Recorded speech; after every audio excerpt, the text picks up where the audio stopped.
Hello and welcome to Discover Berlin. I'm Michael Rost, a professional city guide, and I'd like to show how the rebuilt Berlin Palace looks when you approach it from different directions. Then we are going to look at the design of the area surrounding the Humboldt Forum. First, we approach the palace from the street Unter den Linden, the main boulevard in Berlin for more than 350 years. Back then, you rode into the city after entering Berlin through the Brandenburg Gate. Speaking of riding, in front of us is the Equestrian monument of King Fredericks II, called Frederick the Great. It was erected in 1851 on the 111th anniversary of his accession to the throne. Contemporaries of the king, mostly aristocratic soldiers, are depicted on the pedestal. Politicians, scientists and artists, like the philosopher Kant and the writer Lessing, can only be seen at the back. Frederick II was born in the city palace in 1712, but he didn't like to stay in Berlin and was more often in his palaces in Potsdam. As soon as you pass the Equestrian monument, you have the first view of the palace. Question: when you drive to the center of Berlin today, which building do you see first? Right, Berlin's iconic television tower. The higher a building, the more it dominates the silhouette of a city. But how was it before? The Berlin Palace was the most dominant building in Berlin from the start, but it was not visible from afar. That is why King Fredericks I wanted to have a 300 feet high tower built around 1700, which would have towered over all the other buildings in Berlin. But when the half-finished tower began to tilt, it had to be torn down again. That cost the palace builder Andreas Schlüter his job.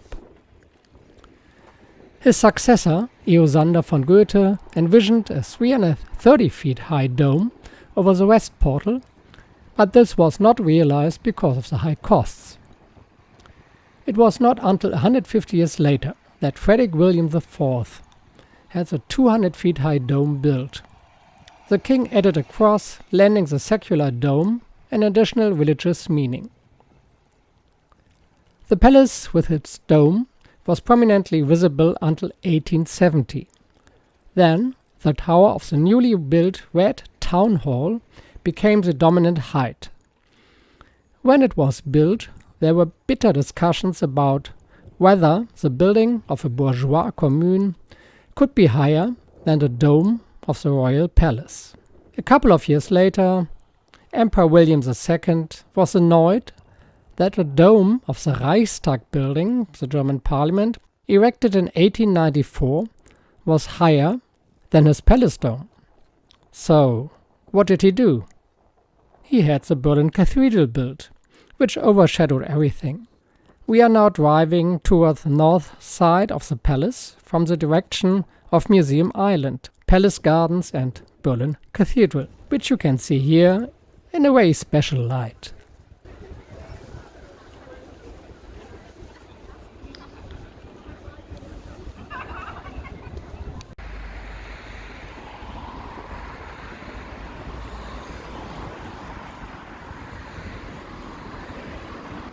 Now we are coming from the direction of Alexanderplatz. From here, the palace with its modern east facade looks more like an office building, if it weren't for the Baroque facade.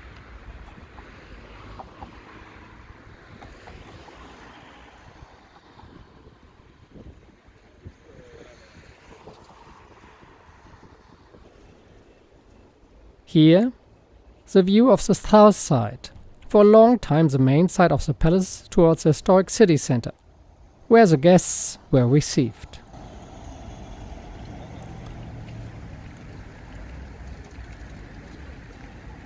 Again on the west side, we have the most beautiful view of the palace. Behind it the Berlin Cathedral and today's dominant television tower is 1200 feet.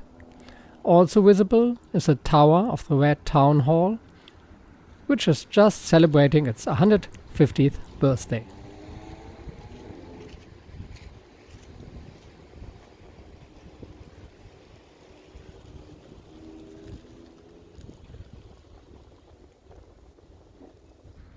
Okay, now let's take a look at the design of the open space around the Humboldt Forum.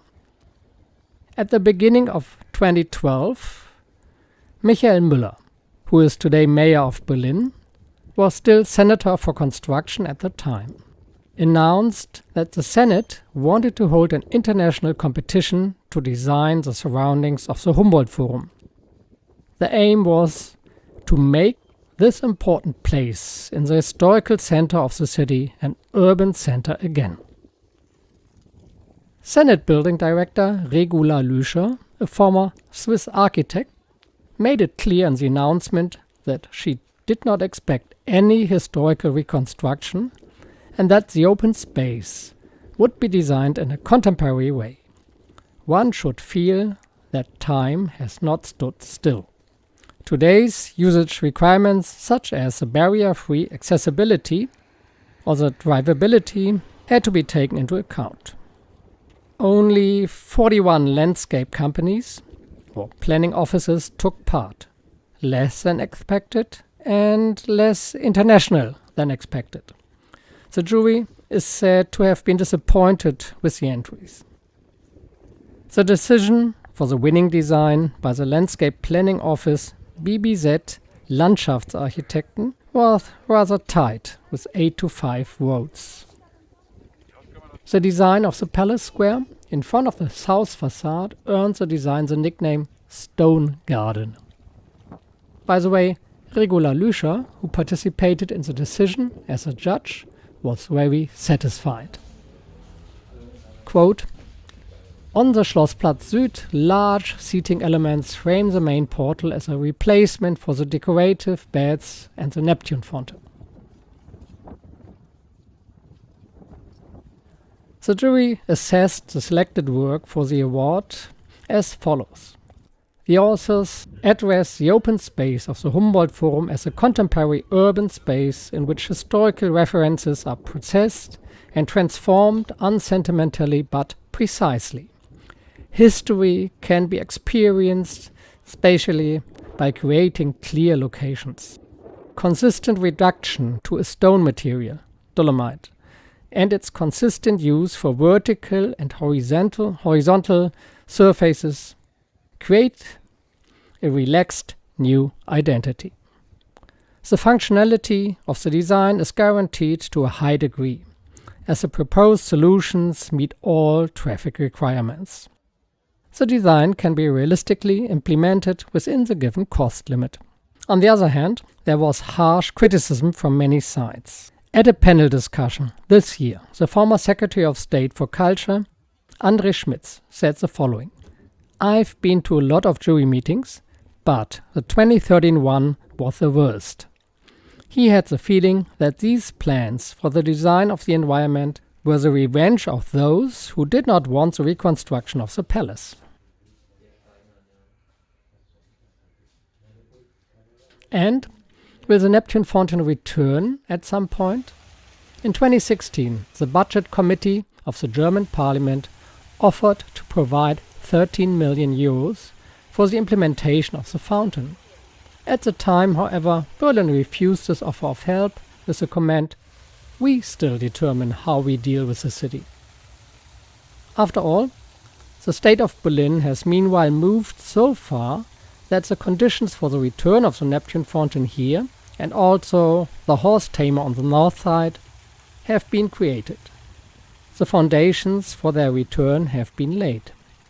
However, the Landscape Planning Office approval is also required, and its managing director has stated that a return of the fountain closer to the portal cannot be done with them. Let's wait and see what happens next year. Then there are elections in Berlin and Germany as well. From an urban ecological point of view, the stony desert also has massive consequences. The area heats up in the warm summer month and gives off the heat again at night. In Berlin, enormous areas have already been sealed in Mitte in the past 20 years, and the temperatures at night have risen by a few degrees. This is a health problem not only for the elderly who live here.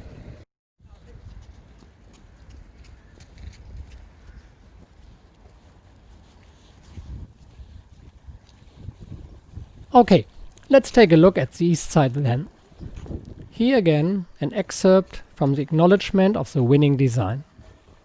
The Spree embankment is clearly themed as an urban plinth due to the division into two levels, the Spree balcon and the riverside promenade, which are clearly connected by two ramps and stairs. This makes good use of the limited space and creates a realistic quality of stay.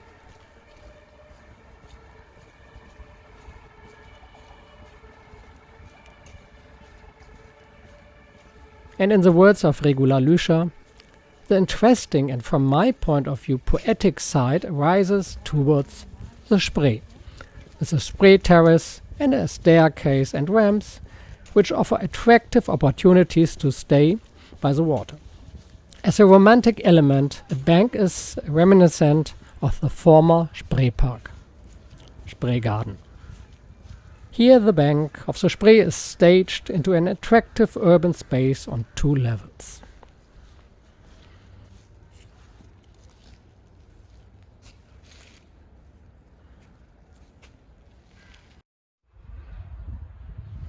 The weeping willow stands at the side of the historic palace garden, by the way.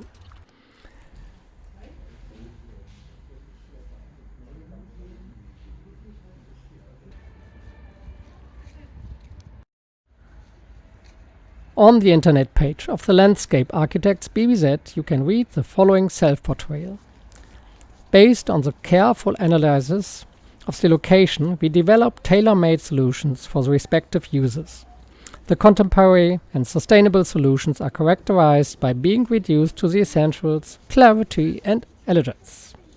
The core of the work of BBZ landscape architects is a clear and precise spatial constellation. The quality of the spatial and design solutions can be experienced sensually and in real life. Our designs offer new and unfamiliar perceptions and spatial experiences. We feel obliged to meet the requirements of public space and to avoid fashionable playfulness and excitement. We pay particular attention to plants as a dynamic element of growth and change. Therefore, we come to the plants on the north side, the palace terraces. First, in front of us, the tree grove from Gleditsia triacanthos F. inermis, a reminiscence of the former pharmacy wing of the palace that was not included in the reconstruction. Gleditsia is a bizarrely growing tree with a height of 50 to 75 feet. It's fast growing with a round open crown. The leaves are fresh green in summer and golden yellow in autumn. It's very wind resistant, frost resistant, can tolerate road salt spread in winter, and is a source of nourishment for bees.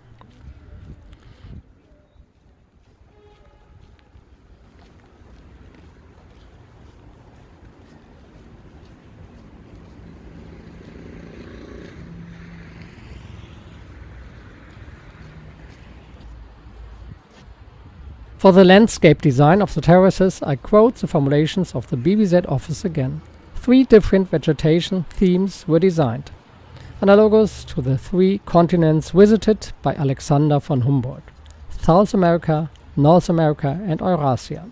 The plant species, characteristic of the respective vegetation zones, as well as the attractive alternation of floral flora and habitus, are intended to create a recognizable image of the individual zones without following a strict geobotanical style. The plant images are artistic interpretations that, through repetition and variance, take up the representative and decorative claim of the former palace terraces. The baskets here are a winter protection for the Gunera in the plant tableau South America.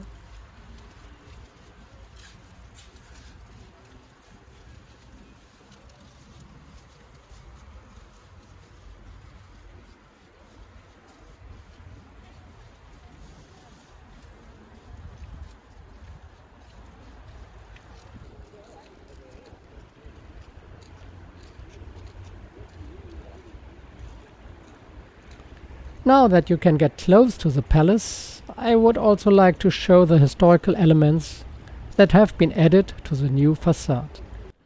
Here on Portal 5 they are clearly visible.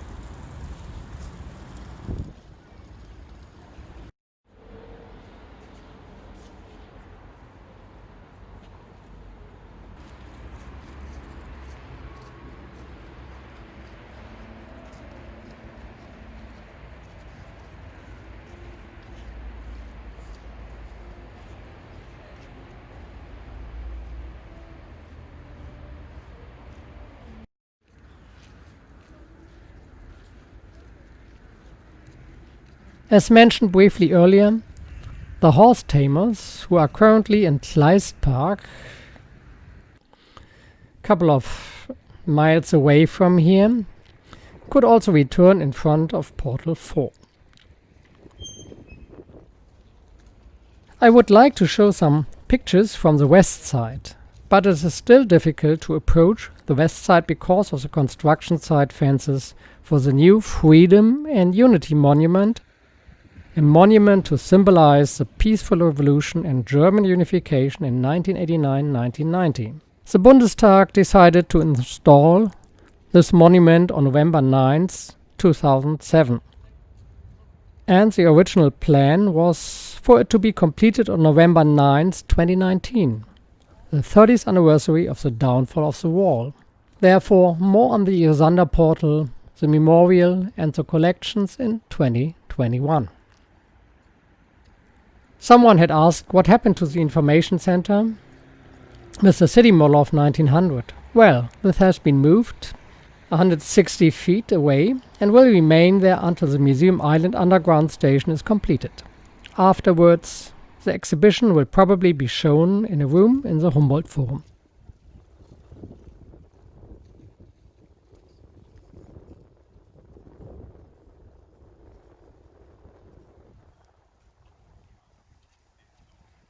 Finally, a couple of shots that show the palace from different sides during the twilight. In German we say, die blaue Stunde, the blue hour.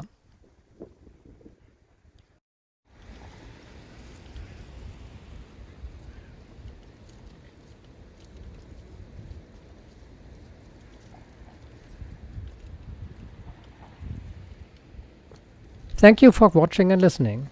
I'm Michael Rost from Discover Berlin, and I look forward to the next time I can show you another side of Berlin.